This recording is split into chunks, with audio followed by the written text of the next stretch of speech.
এরকম ফটোকে বলে Ghibli style. তো বর্তমানে এটা অনেক বেশি ট্রেন্ডিংয়ে চলছে। তো কিভাবে আপনার ফটোটি এভাবে বানাবেন সেটাই আজকে দেখাবো।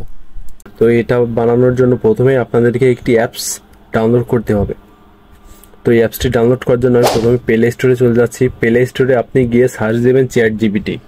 এই যে ChatGPT লিখে সার্চ দেবেন, দেওয়ার পরে এই যে এটা ChatGPT, এটা ইনস্টল দিয়ে নেবেন। তো ChatGPT ইনস্টল হওয়ার পরে আপনারা ওপেন করে নেবেন। ওপেন করার পর এখানে আপনি কন্টিনিউতে ক্লিক করবেন। কন্টিনিউতে ক্লিক করার পর আপনারা এখান থেকে সাইন আপ করে নিতে পারেন। এই যে ডান সাইডের উপরে যে সাইন আপ লেখা আছে, এখান থেকে আপনি সাইন আপ করে কাজ করতে পারেন। তো এখান থেকে আমি চলে যাবো, যে প্লাস আইকন আছে একবার ডান সাইডের নিচে, প্লাস আইকনের নিচে এখান থেকে ফটোস ক্যামেরা, আমি এই ফটোসে ক্লিক করব।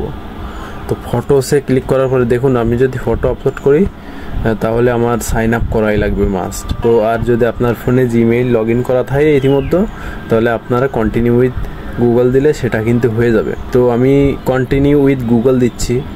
আপনারা চাইলে আপনাদের জিমেইল দিয়ে এটা সাইন আপ করে নিতে পারেন। তো দেখুন, এটা দেওয়ার সাথে সাথে কিন্তু হয়ে গেল, কিছুটা সময় নেবে।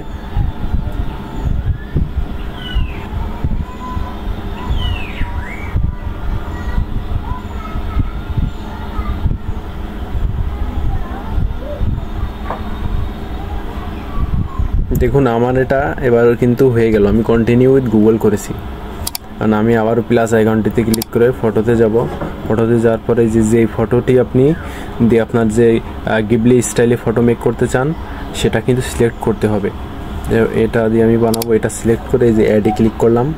অ্যাডে ক্লিক করার পরে ফটোটি আপলোড হচ্ছে, দেখুন আপলোড হয়ে গেছে। এবার আপনাকে একটা প্রম্পট লিখতে হবে, মানে আপনি ফটোটি দিয়ে কী করতে চান এটা ChatGPT-কে বলে দিতে হবে।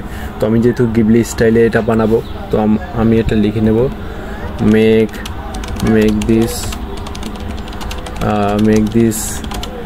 ইমেজ ইনটু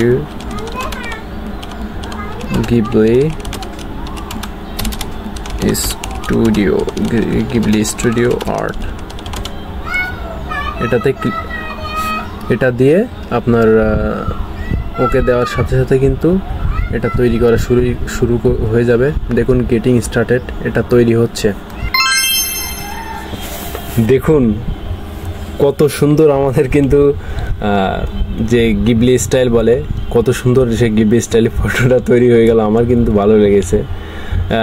ব্যাকগ্রাউন্ড সহ অলমোস্ট সব কিছু কিন্তু ঠিকঠাকই আছে। এবার এই ফটোটি আপনি এখান থেকে ডাউনলোড করবেন কি করে?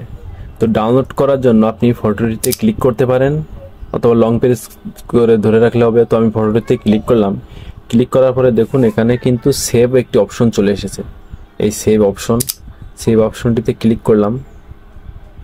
ক্লিক করার পরে দেখুন ইমেজ ডাউনলোডেড, মানে ইমেজটা ডাউনলোড হয়ে গেছে। আমি যদি এখন গ্যালারিতে যেয়ে দেখাই, দেখুন এটা কিন্তু ডাউনলোড হয়ে গেছে। চমৎকার ফটো হয়েছে।